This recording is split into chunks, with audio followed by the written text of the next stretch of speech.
خاطر اپنے بہت بڑی چیز ہے فکر، یعنی اسلام کے خاطر ہو، یعنی دین کے خاطر ہو، حق کے خاطر ہو، تو وہ فکر اور سوچ بہت سارے عبادتوں سے کیا ہے افضل قرار فرما گیا ہے۔ ان میں حضرت ابراہیم علیہ السلام کا ذکر تھا۔ میں نے انی وجہت وجہی للذی فطر السماوات والارض حنیفا مسلما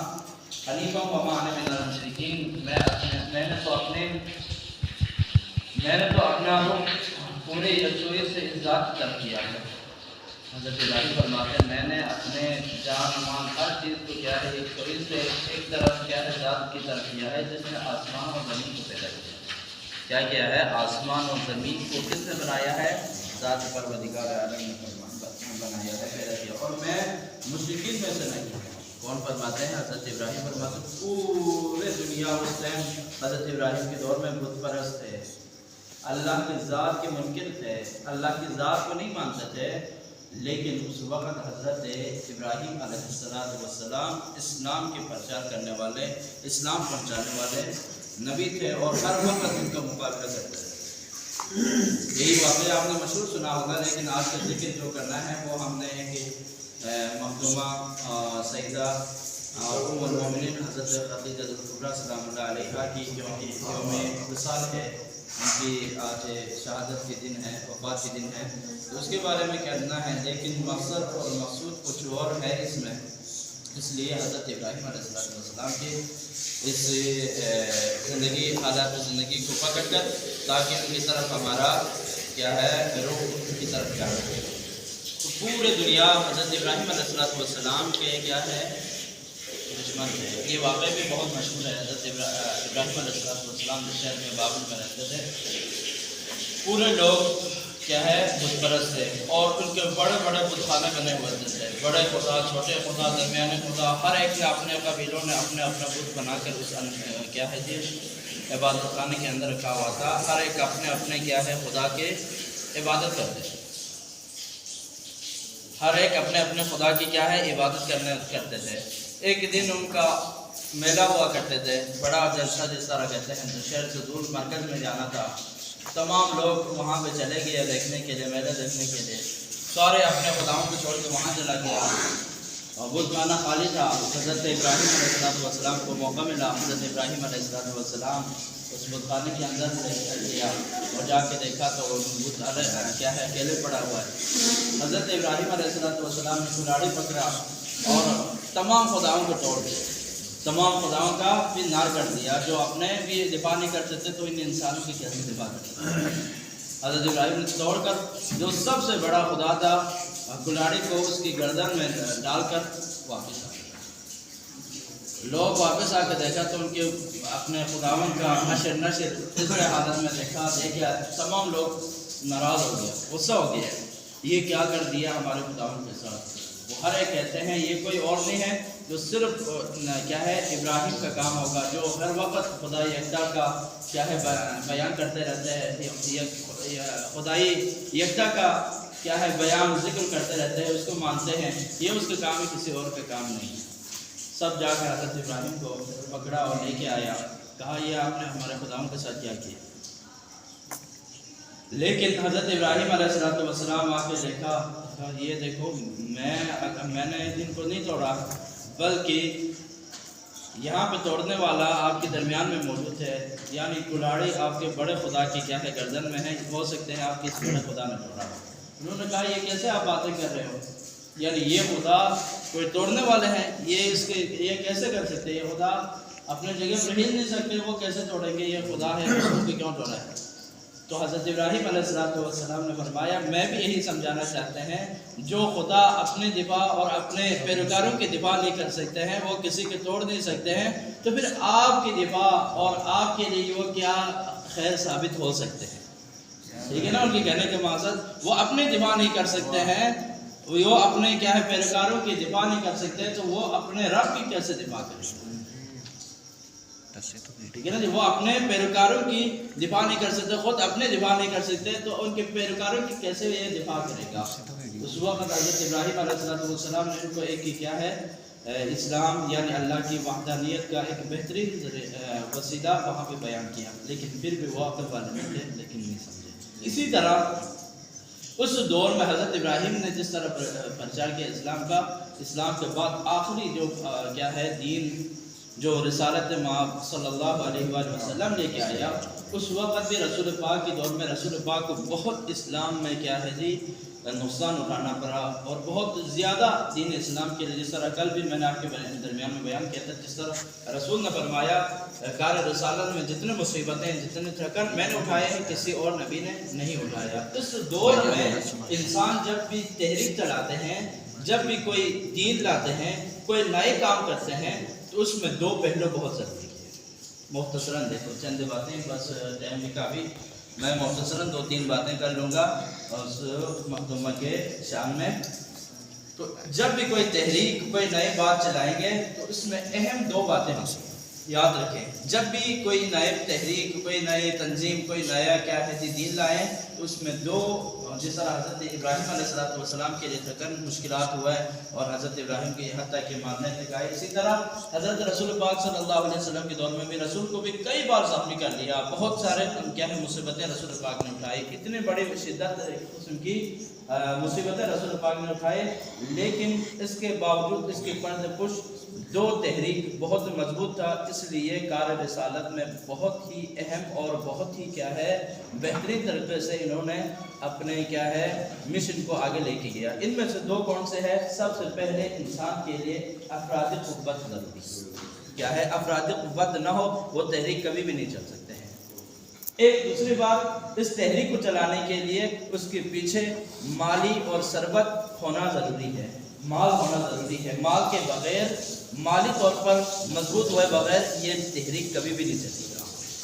اب آ جائیں ہمارے پاکستان کی کسی پارٹی نے کیا ہے چلنا ہو، جب تک ان کے پاس افرادی قوت نہ ہو، تعداد نہ ہو یا مالی طور پر وہ مضبوط نہ ہو، وہ پارٹی آگے نہیں آ سکتی۔ اسی طرح اسلام چلانے کے لیے، مشرکین کو خریدنے کے لیے یا ویسے دین کے پرچار کرنے کے لیے، لوگوں کو اکٹھا کرنے کے لیے ان کے پاس مال اور ثروت ہونا ضروری تھا۔ لیکن اس پہلے اوائل میں جب رسول پاک صلی اللہ علیہ وسلم نے اپنی کار رسالت لایا، اس وقت یعنی ایک صرف کیا ہے افراد قوت موجود تھے، حضرت ابو طالب علیہ السلام اور ان کے اولاد۔ بچپن سے لے کر ان کے والدین اس دنیا سے جانے کے بعد حضرت رسول پاک صلی اللہ علیہ وسلم کے مشن کا حصہ، رسول کی حفاظت کرنے والا حضرت ابو طالب علیہ السلام موجود تھے۔ اور اسی دور میں اسی ایام میں رسول پاک صلی اللہ علیہ وسلم مختلف شہروں میں مشرکین سے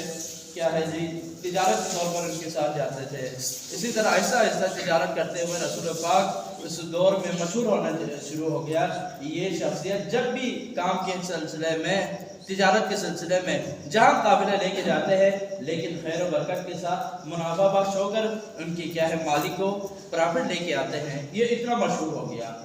وہ ایک خاتون عرب ملکۃ العرب کے نام سے مشہور تھا، حضرت خدیجہ الکبریٰ سلام اللہ علیہا، سب سے بڑا بہترین اس وقت عرب میں مشہور اور تاجر میں سرفہرست جو تھا حضرت خدیجہ الکبریٰ سلام اللہ علیہا تھا۔ ان کی کیا ہے ایک وقت 100 قسم کی اونٹ کیا ہے جی سامان لے کر مختلف شہروں کی طرف، جزیرے کی طرف نکلتے تھے، کبھی روم کی طرف، کبھی کیا ہے جی بنی اسرائیل کی طرف، مختلف شہروں میں، ہر شہر میں حضرت خدیجہ الکبریٰ کی کیا ہے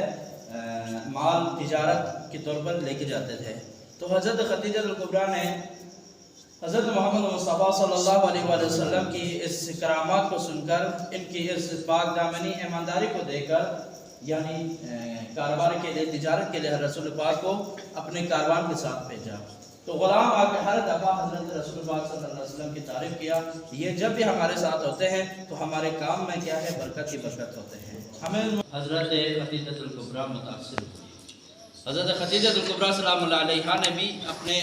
اس کاروان کے ساتھ حضرت رسول پاک کو ساتھ رکھا، ساتھ ساتھ کو چلتے چلتے ایک دن حضرت خدیجہ الکبریٰ سلام اللہ علیہا نے عقد کے لیے، حالانکہ اسلام میں دستور ہے، دنیا میں یہی دستور ہے، جب بھی کوئی لڑکی کے لیے رشتہ چاہیے تو لڑکے والے یہاں سے رشتہ بھیجتے ہیں، لیکن واحد یہ رشتہ ہے جو لڑکی کی طرف سے پیشکش آئی ہے لڑکے کے لیے۔ ٹھیک ہے جی. اسلام میں اب بھی ہمارے درمیان میں یہ موجود ہے، یعنی کوئی بھی کسی بندے کے لڑکے کا شادی ہونا عقد ہونا ہے تو لڑکے والے لڑکی کی طرف کیا ہے رشتہ بھیجتے ہیں، لیکن واحد یہ رشتہ ہے یہ حضرت خدیجہ الکبریٰ کی طرف سے کیا آیا ہے، رشتہ آیا ہے حضرت رسول پاک کے لیے پیشکش آیا قبول کرنے کا. رسول پاک صلی اللہ علیہ وسلم جب شادی کی عمر میں پہنچا تھا حضرت خدیجہ الکبریٰ اس وقت 40 سال کے، رسول پاک صلی اللہ علیہ وسلم 25 سال کی عمر میں تھا. ظاہراً ان کی کیا ہے عمر میں بہت مختلف تھا، لیکن اس میں اللہ کی حکمت، اللہ نے اسلام کے پرچار کرنے کے لیے حضرت خدیجہ الکبریٰ سلام اللہ علیہا کو رسول پاک صلی اللہ علیہ وسلم کے فرمایا. یعنی افراد قوت حضرت ابو طالب اور اولاد ابو طالب تھا، اس کے پیچھے کمر بند کے یعنی اسلام کی مدد کرنے میں سرچشمہ یہ عمل تھا، اور دوسری طرف مال کی ضرورت ہے دین اسلام کو چلانے کے لیے. وہ کون تھا؟ حضرت خدیجہ الکبریٰ سلام اللہ علیہا کے مال اتنے بڑے تعداد میں کیا ہے جی ان کی اون اور مختلف قسم کی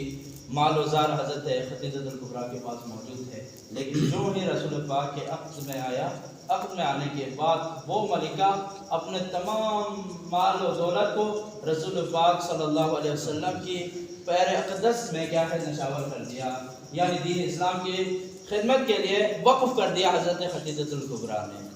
اور حتیٰ کہ آخر تک حضرت خدیجہ الکبریٰ کے پاس کفن کے لیے کپڑے نہیں بچے تھے. اتنے سب کچھ موجود تھا تمام دین اسلام کی سر بلندی کے لیے، اسلام کی حفاظت کے لیے حضرت خدیجہ الکبریٰ نے وقف. حتیٰ کہ آخر میں دیکھو یہ روایت میں ملتے ہیں، یعنی حضرت خدیجہ کے پاس یعنی اپنے کفن کے لیے کپڑے موجود نہیں تھے. حضرت زہرا سلام اللہ علیہ کے توسط سے رسول پاک سے یہ التجا کیا، اے بیٹی اپنے بابا کو کہہ دے جب میں اس دنیا سے چلے جاؤں تو پھر اپنے کیا ہے آباء مبارک میرے کفن کے طور پر مجھے دیں، تاکہ ایک قسم کا میرے آخرت کے لیے راحت. اور میرے پاس اس وقت کفن کی کپڑے موجود نہیں ہیں. یہ حضرت خدیجہ الکبریٰ صلی اللہ علیہ کی مالی طور پر ایک مثبت خاتون ہونے کے باوجود تمام دین اسلام پر نشاور کر دیا. اور سب سے پہلے ایمان لے کے آنے والے خاتون حضرت خدیجہ الکبریٰ سلام اللہ. جب رسول پاک صلی اللہ علیہ وآلہ وسلم نے اسلام لایا تو اس اسلام کو دیکھنے کے لیے ایک بندہ کافر بہت دور سے آیا تھے مکہ میں. دیکھا خانہ خدا کے سامنے 2-3 بندے کھڑے ہیں، ایک آگے ہے 2 پیچھے ہیں، ایک خاتون ہے، ایک کمسن لڑکے کے علاوہ کوئی بھی نہیں ہے. وہ بندہ اس حالات کو دیکھ کر بہت ہی متعجب ہوئے اور پریشان ہوا. دیکھا سامنے لوگ کھڑے تھے دیکھ رہے تھے، ان کے پاس گیا اور جا کر پوچھا اے بندے خدا، یہ میں نے اپنی زندگی میں اپنے آنکھوں سے عجیب سا کیا ہے حالات دیکھ رہا ہوں. یہ 3 بندے خانہ خدا کے سامنے کھڑے ہیں، خانہ خدا کے سامنے کھڑے ہیں، اور یہ کون ہے، یہ کیا کر رہے ہیں، یہ میرے سمجھ سے بالا تر ہے. وہ بندے کہتے ہیں، کافر تھا، مشرک تھا. تو وہ لوگ ہنستے ہوئے اسلام پر طنز کرتے ہوئے اس بندے نے کہا یہ جو آگے ہے یہ محمد ہے، نعوذ باللہ یہ جادوگر ہے، نعوذ باللہ. اور یہ اس نے ایک نئے دین لایا ہے. یہ میں نے پہلے ذکر کیا تھا، اسلام یا نئے دین، نئے تحریک چلانے کے لیے 2 افراد قوت ضروری ہے، ایک افراد قوت اور ایک مال قوت بہت ضروری ہے. تو یہ اس نے اسلام لایا ہے، اور اس اسلام کے پیروکار اس چھوٹے لڑکے کے اور اس خاتون کے علاوہ کوئی بھی نہیں ہے. اس لڑکا اور اس خواتین کے اس عورت کے علاوہ کوئی بھی اس اسلام کو ماننے والے نہیں ہے. یہ اپنے آپ کو نبی خدا مانتے ہیں، اور یہ اسلام لائے ہیں، اور اس اسلام کے پیروکار اور اس اسلام کے کیا ہے سیرت پہ چلنے والا، اتباع کرنے والا یہ لڑکا اور اس عورت کے علاوہ کوئی بھی نہیں ہے. یہ اپنے اسلام کے مطابق اللہ کی عبادت کر رہے ہیں،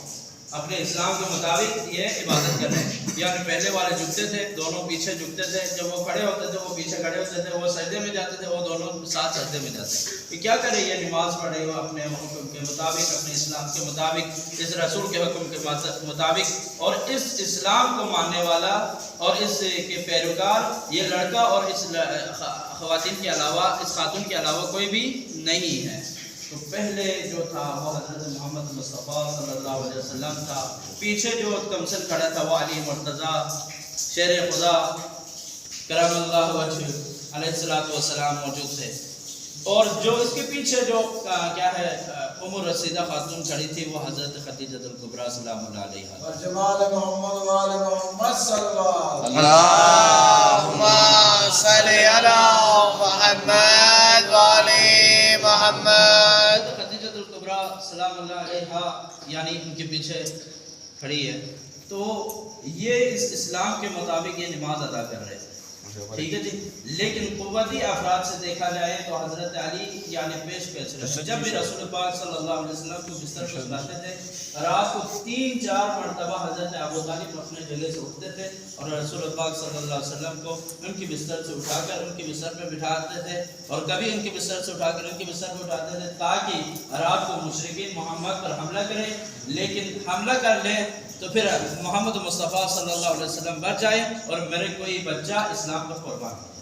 بچہ کا یہ عمل تھا۔ روز دیکھو جتنے دیر رسول پاک صلی اللہ علیہ وسلم اس مشن میں کامیاب نہیں ہوتے اتنے دیر رسول پاک نے رسول پاک کے چچا اس طرح کرتے رہے۔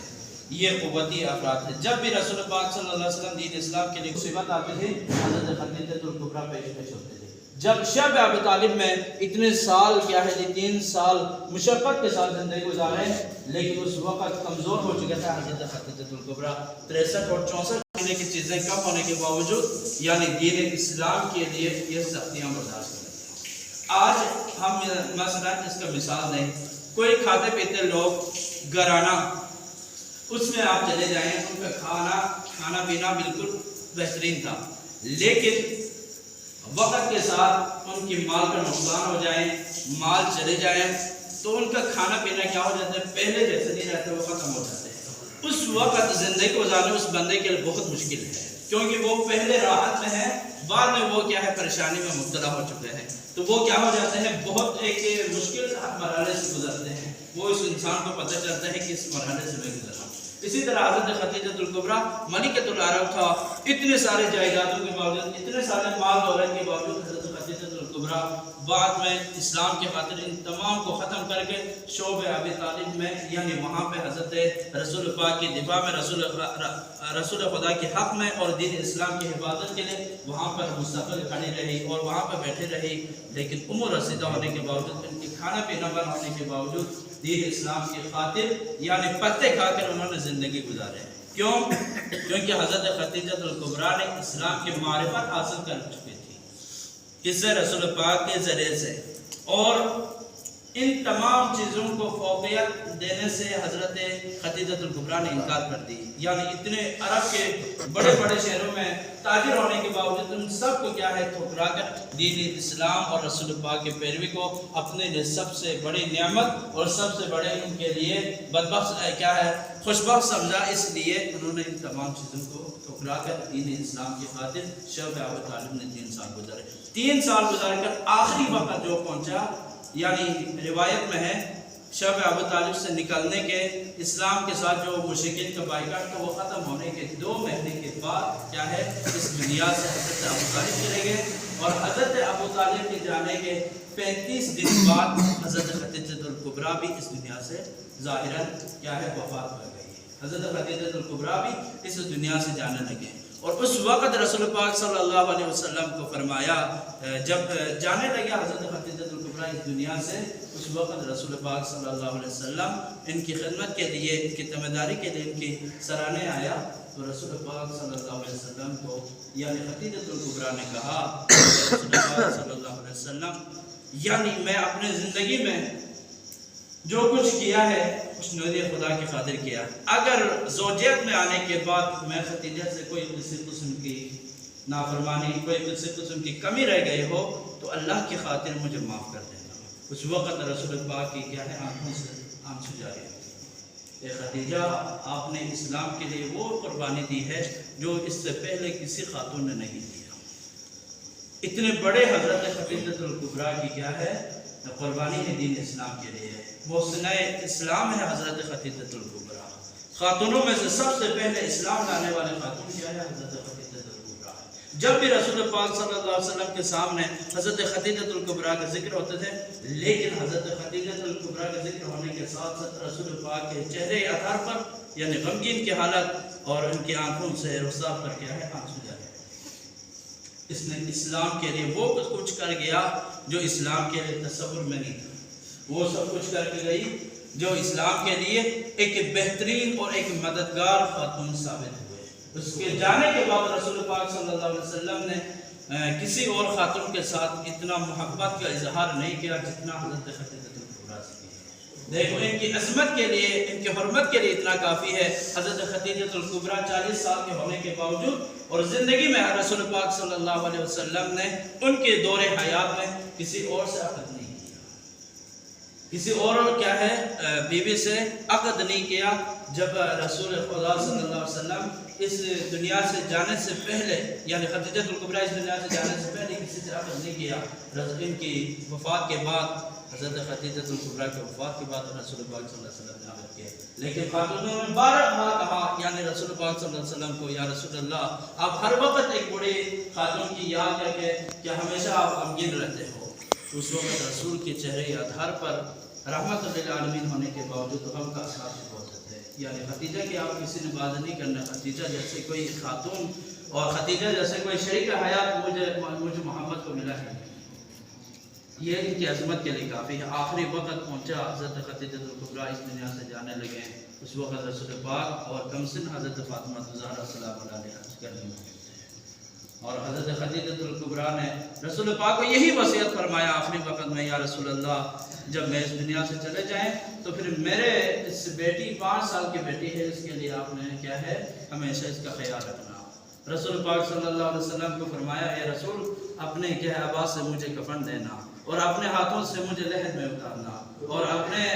کیا ہے جی ہاتھ اظہر سے اللہ کی بارگاہ میں میرے لیے کیا ہے دعا کرنا، اور آپ اپنے ہاتھوں کو اللہ کی بارگاہ میں میرے ہاتھ میں اٹھانا۔ دیکھو اتنے سب کچھ اسلام پر قربان کرنے کے باوجود حضرت خدیجہ الکبریٰ سلام اللہ علیہا نے اللہ کی بارگاہ میں دعا کرنے کے لیے رسول کو وسیلہ بنایا، اور رسول کو کہا، یا رسول میں اس دنیا سے جاتے ہوئے اس موت سے خائف ہوں، لیکن میرے لیے آپ نے دعا کرنا۔ جو بھی حضرت خدیجہ الکبریٰ اس دنیا سے خیر بات کر کے رسول پاک کو شریک حیات سے کیا ہے بشر گیا، اس کے بعد رسول پاک صلی اللہ علیہ وسلم کے آنکھوں سے آنسو جاری ہوا حضرت خدیجہ الکبریٰ سلام اللہ علیہا کے لیے، اور آنسو جاری ہونے کے ساتھ ساتھ حضرت خدیجہ الکبریٰ کی اس کمسن بچی جو حضرت فاطمہ الزہرا سلام اللہ علیہا ہے، وہ بھی آ کے اپنے ماں کے پاس بیٹھی اور رونا شروع کر دیا، یا ماما آپ کے جانے کے بعد میں اکیلے اس گھر میں، یعنی میرے بابا گھر رسالت کے لیے باہر نکلتے ہیں، لیکن میں اکیلے اس گھر میں اداس ہو جاؤں گی آپ کے بغیر، میں کیسے رہوں گی ماما اس گھر میں، آپ کے بغیر میرے لیے رہنا مشکل ہے۔ لیکن رسول پاک صلی اللہ علیہ وسلم نے اس وقت حضرت خدیجہ الکبریٰ کو غسل دیا، اپنے ہاتھوں سے کفن پہنایا اپنے عباس سے، اور حضرت خدیجہ الکبریٰ کو لے کے گیا اور قبرستان میں معلّہ میں حضرت خدیجہ الکبریٰ کے لحد بنایا، اپنے ہاتھوں سے بنایا۔ پہنانے کے بعد یہ ملتے ہیں اسلام میں اس وقت نماز جنازے کا حکم صادر نہیں ہوا تھا، لیکن رسول پاک نے ان کے حق میں دعائیں مانگے، لیکن آپ خود پہلے قبر میں اترے، قبر میں لیٹ گیا، جہاں پر رسول پاک صلی اللہ علیہ وسلم لیٹے ہیں اس جگہ پر کیا ہے اللہ کی عذاب نازل ہوتے، پہلے لیٹنے کے بعد دعائیں خیر مانگے، اس کے بعد اپنے دست حضرت خدیجہ الکبریٰ کے جسد خاک کو یعنی خاک میں رکھا، جسد اطہر کو خاک میں رکھا، خاک میں رکھنے کے بعد پاک پروردگارا جتنے خدیجہ الکبریٰ نے زندگی میں میرے خاطر، آپ کی خاطر، آپ کے اسلام کی خاطر جو کیا ہے کام انجام دیے ہیں وہ سارے اپنے بارگاہ میں فرما، اور یہی دعا کیا، اسی دعا کے ساتھ رسول پاک صلی اللہ علیہ وسلم نے ہزاروں قطار رونے کے ساتھ ساتھ اس قبر کو بند کرنا شروع کر دیا، اور فرمایا پاک پروردگارا میں نے ایک بہترین شریک الحیات آج آپ کے حوالے کرنا ہے، لیکن اس کے اوپر عذاب نہیں کرنا، یہ میرے ایک بہترین ساتھی تھا، وہ ساتھی آج آپ کی حوالے کر دیا ہوں، اور اس حوالے کو آپ نے قبول کرنا، اور اس کے اوپر کسی قسم کی مصیبت میں اس کو نہیں ڈالنا۔ وما علینا الا البلاغ المبین۔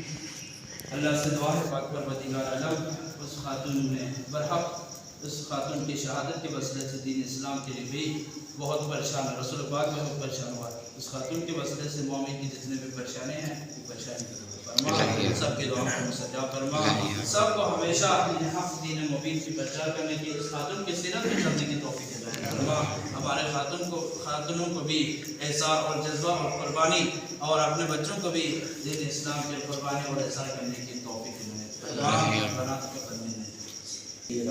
اللهم صل على محمد وآل محمد. الله أكبر الله أكبر أشهد أن لا إله إلا الله أشهد أن لا إله إلا الله أشهد أن محمدا رسول الله أشهد أن محمدا رسول الله